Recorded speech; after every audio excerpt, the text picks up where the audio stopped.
What's up mga pards? Another day, another vlog. This is Bong and welcome back to my YouTube channel. For today's video mga pards, we are so excited kasi mag-unbox tayo ng ating Paris haul. Kasi as you all know mga pards, if you've been a subscriber of mine for quite some time, kakagaling lang natin mga pards ng Paris, France, and nanood nga tayo ng Olympics. And syempre mga pards, since nandun na tayo sa Paris, no, isa din sa pinakamagandang gawin actually doon is mag-shopping kasi nga Paris is very known for luxury brands and of course the fashion capital of the world. And pinag-iisipan ko ng matagal since syempre pag bumili tayo ng mga branded na gamit, it means mahal din talaga siya. But I realized mga parts na nandun na ako, marami actually ng advantage kung bibili ka sa Paris. Number 1, yung Euro price, and number 2, yung tax refund. So later on mga parts, ikikwento ko sa inyo kung magkano yung mga nabili ko and magkano yung na-discount ko. So I hope na nakasubscribe ka na sa aking YouTube channel. Kung hindi pa, please subscribe, please like, share, and comment down below if you have questions. So without further ado mga parts, let's go, mag-unboxing na tayo ng ating Paris haul. Let's go!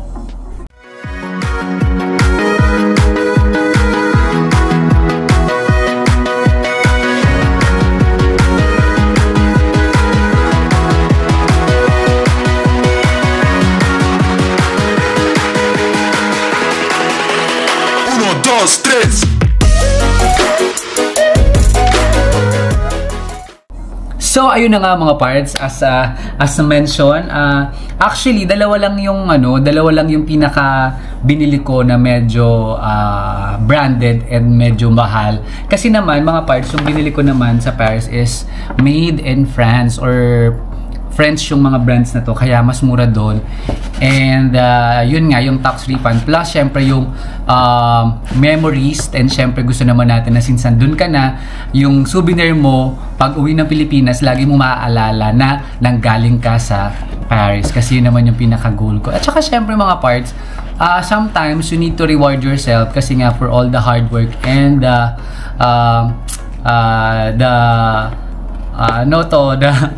the work at saka yung mga pagpupuyat mo, 'di ba? Kita-kita naman sa eyebags ko mga parts. Ayan. So, hayaan niyo na ako. Gina-justify ko lang kung yung ginastos ko doon. But anyway, I'm so happy kasi nga I was able to watch the Olympics first, and then second is that I was able to go to Paris and tour around. Plus, yun nga mga parts, naka-experience din ako ng business class kasi going there and going back to Manila, naka-business class kami. So by the way mga parts, kung hindi nyo pa napanood ang mga vlogs ko na yon, I'll post the link below. Ito sila. Ayan, madami sila mga parts. And I hope magkaroon kayo ng idea if ever you're planning to go to Paris soon or maybe next year or some other time. So sige na nga, ayan na mga parts, i-unbox na natin. So dalawa actually yung pinaka-major na binili ko. Isang Longchamp and isang Louis Vuitton. So this is actually mga parts my first ever Longchamp and Louis Vuitton. So syempre meron din naman dito sa Philippines, pero I think for this one, yung Longchamp, wala dito sa Philippines, dun lang meron. And yung Louis Vuitton naman na binili ko, it's very common naman for men, pero syempre mas mura doon. At saka syempre at least sure tayo na original pa. So sige, i-unbox na natin. So yung Longchamp naman, unahin na muna natin yung Longchamp. Later on na yung Louis Vuitton. First ko na Longchamp. Yun nga mga parts, since bumalik na tayo sa face to face, kailangan ko lagi magdala ng laptop whenever I go to the office and to the field and to work and to meet clients. So kaya kailangan ko ng very handy and very simple lang na bag na pwede kong dalhin lagi wherever I go. So, ito yung paper bag ni Longchamp. Ayan, nakalagay dito Longchamp Paris. And yung logo niya, and syempre yung kaniyang branded na kulay green. So, actually mga parts, dalawa yung binili ko nito. Yung isa pinasalubong ko. So, ayan. After nung paper bag, may kasama siyang dust bag. Ayan. So, nung nakita ko to mga parts dun sa store ng Longchamp, na love at first sight na ako. Talagang nagustuhan ko na siya. So, eto na. Pakita ko na sa inyo mga parts. Ang aking Longchamp document or laptop bag. Meron na akong laptop bag, yung in-unbox ko din dito, yung Tumi. Pag hindi mo pa napanood mga parts, ito yan. But anyway, gusto ko kasi ng merong hawakan. Yun kasing nabili ko dati, wala siyang handle na ganito. So, medyo tricky lang siya kasi kailangan mo siyang ganun. Pero this one, meron siyang handle and it's made of leather.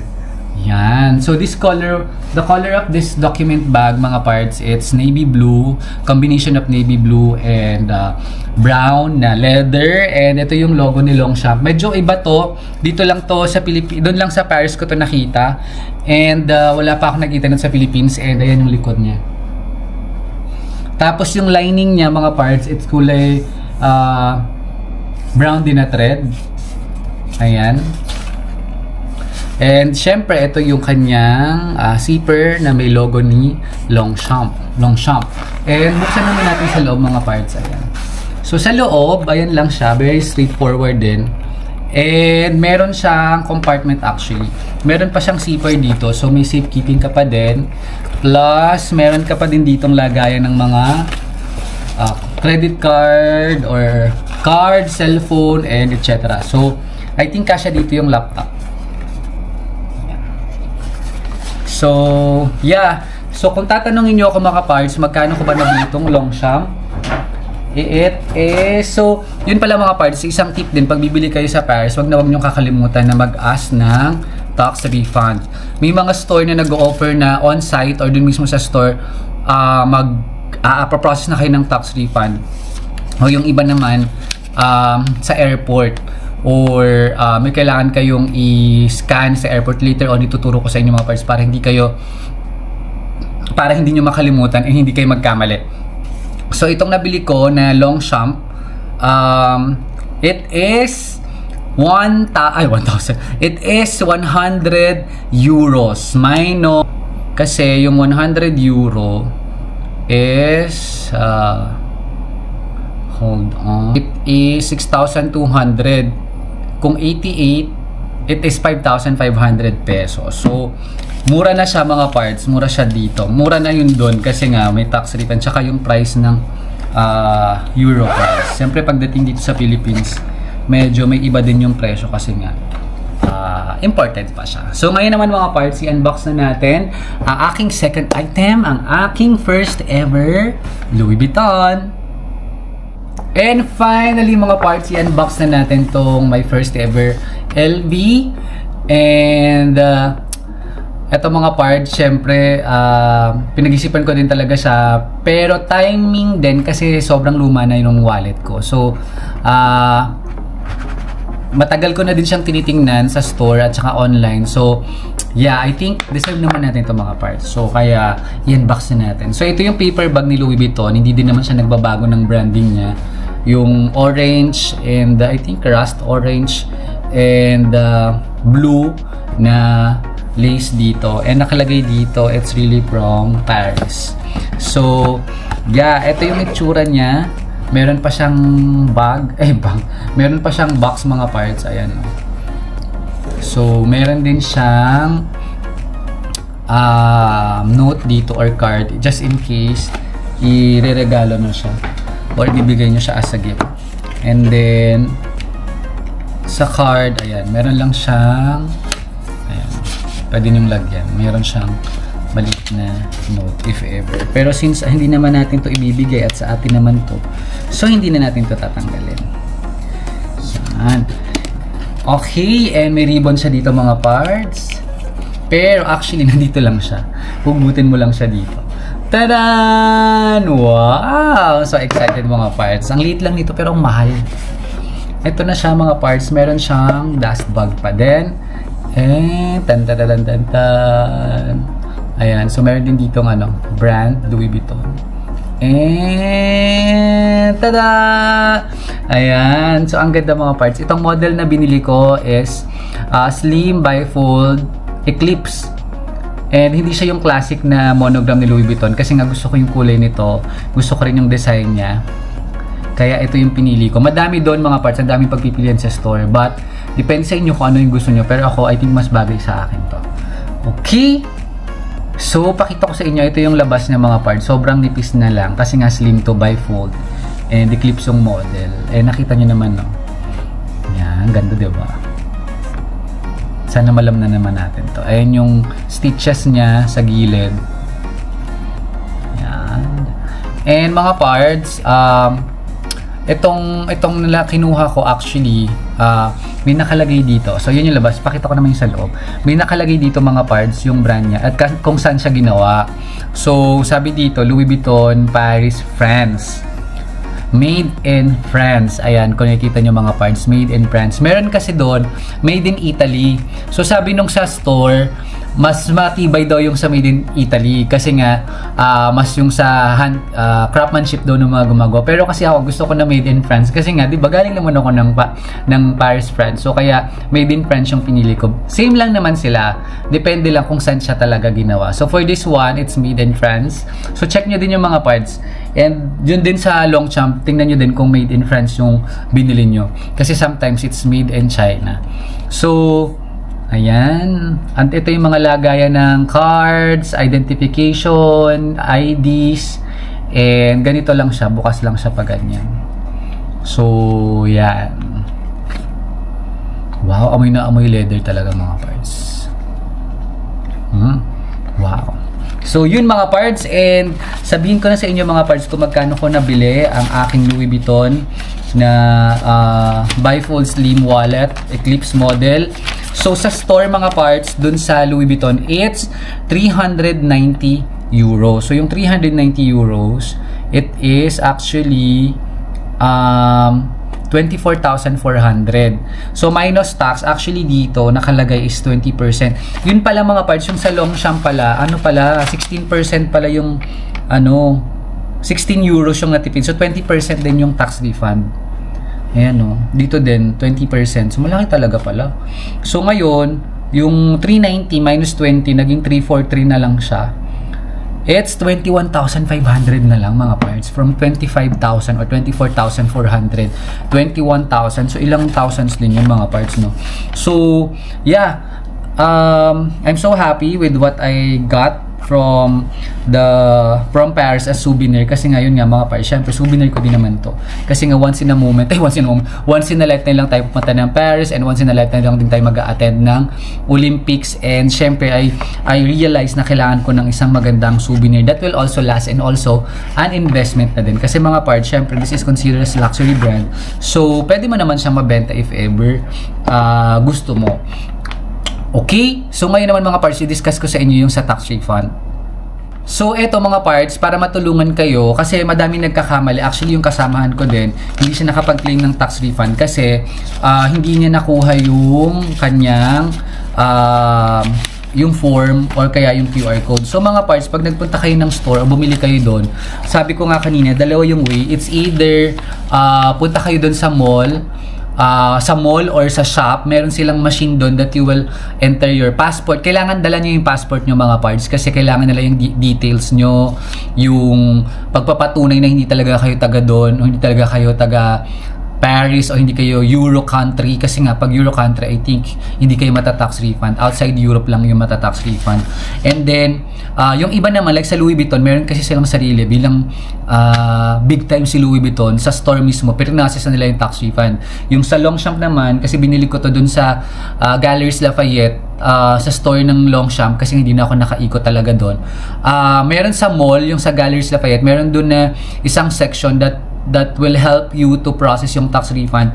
Pero again, kailangan nyo yung passport nyo, tas may machine that you will enter the details, scan nyo yung mga, scan mo yung passport mo and lahat ng kailangan details i-enter mo din doon. And then, mag-generate sila mga parts ng ganito, yung tinatawag nila na, French King nakasulat dito, pero yung tax refund form. So, ayan o, ang nakalagay kasi dito is how to get your tax refund. Bibigyan nila kayo ng ganitong envelope. Yan, wag nyo kakalimutan. And nandito din yung mga process. Number 1, pwede siyang cash. At second, pag cash, syempre, dun sa machine, bibigyan nila kayo ng magde-dispense siya ng machine kung magkano yung amount that is applicable to your item na mayroong tax refund. tapos euro din siya. So dalawa yung pinagdaanan ko, yung sa Longchamp kinuha ko cash, so nabigyan ako ng euro, and ito naman sa Louis Vuitton, since nandun siya sa store, dineduct na lang siya dun sa credit card na payment. So it will take around 2 weeks siguro to process, pero okay na din yun kasi nga syempre mapa-minus naman yun dun sa kailangan mong bayaran. And then afterwards, after nung ma-fill up yung mga details that you need to input, ayan, meron dito na mga details, ayan, lalagay siya dito kasi yung passport number, etc. But ang pinakamahalaga dito mga parts, yung QR code or yung barcode, actually, sorry, hindi pala QR code, yung barcode, kasi when you arrive at the airport or dun sa CDG, Charles de Gaulle International Airport, kailangan yung scan to sa machine. Nakalagay naman dito, may picture din dito, ayan no. So kailangan siyang scan kasi para mapatunayan mga parts na lumabas na kayo ng country. Kapag hindi nyo to na-scan, hindi ba ma-minus yung tax refund? Ibig sabihin na dun pa kayo sa country na yon. So kailangan na ma-scan nyo ito bago kayo lumabas or bago kayo mag-check-in kung saan mang airlines kayo or bago kayo mag-boarding sa mga airlines. So wag na wag nyo kakalimutan yung mga parts, otherwise hindi kayo mata-tax refund. Okay?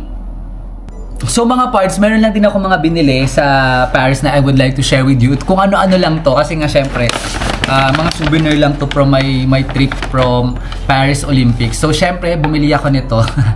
Nagko-collect ako niyan yung mga icon. Lalo na to, syempre mura lang to doon. Pagdating mo dito sa Philippines, mahal na to eh. 700 lang bili ko dyan. And also bumili ako ng official keychain ng Olympics kasi para may souvenir naman tayo for the Olympics, no. Ito, 12 euros, mahal to kasi to officially. Ayan, ang ganda. May Eiffel Tower and may logo ng Paris Olympics 2024. Ito yung official, so kaya medyo expensive siya. Also, bumili ako ng chocolate na mga pasalubong. Ito, ganito yung binili ko sa Lind. Ang sarap nito mga parts. So, ito yung mga pinasalubong ko sa iba. Ngayon, no, nag-pre-taste din ako doon. So, may nag-assist sa akin doon na Filipino, Chinese. Also, may nagpabili sa akin ito na masarap daw to, yung Nutella biscuit. So, ako, bumili na rin ako ng sarili ko kasi nga tikman natin kung masarap. Also, ito, natikman ko to doon sa, sa LinkedIn na pinagbilan ko ng mga chocolate na pasalubong. Ang sarap nito. So, bumili din ako ng isa niyan. And also, sa grocery ito, gusto ko itong itry, yung cocktails nila. And also, yung granola cookies. And then, mga parts, dun sa, sa trip ko sa Paris, meron kaming activity na meron kaming mga travel buddy. So, meron akong kabuddy doon na from Brazil na binigyan niya ako ng souvenir. But anyway, ito, binigyan ako ng FA nitong chocolate na to. So, yun nga, as mentioned, meron akong ka-travel buddy doon na galing na Brazil or from Brazil. So, shout out kay Adriel. Binigyan niya ako ng Havaianas. Oh my God. Sobrang saya. And ang maganda dito mga parts, it's white and it's kasha. Saktong-sakto lang siya dun sa paa ko. So, thank you again, Adriel, if you're watching. Thank you so much. Plus, the foods, yung mga binigyan niya sa akin ng mga kung ano-ano, na mga, souvenir from Brazil. Thank you so much. Kakainin ko lahat yon. So, yeah, I think that's all for my Paris unboxing haul. So, there you have it mga parts. Tapos naman ng isang quick unboxing vlog natin featuring yung aking Paris haul. And I hope nagkaroon kayo ng idea or na-inspire kayo if ever you're going to Paris soon. As mentioned, I have a lot of vlogs featuring yung Paris itinerary, paano na siya ita-travel in only 6 hours, yung business class going and from Paris to Manila, and of course yung vlog ko na umattend ako ng Olympics and nanood ako ng closing ceremony. So, ayan sila lahat and I hope mapanood mo sila. But please, parts, kung hindi ka pa nakasubscribe sa aking YouTube channel, please subscribe, please like, share, and comment down below if you have questions. I-hit mo na din ang notification bell para like ka updated sa aking mga YouTube videos. And of course, please follow me in my social media accounts, Facebook, Instagram, and TikTok, also at Biherambong. So, yun lang mga parts. Hanggang sa susunod ko mga YouTube videos. Stay safe and healthy. Bye!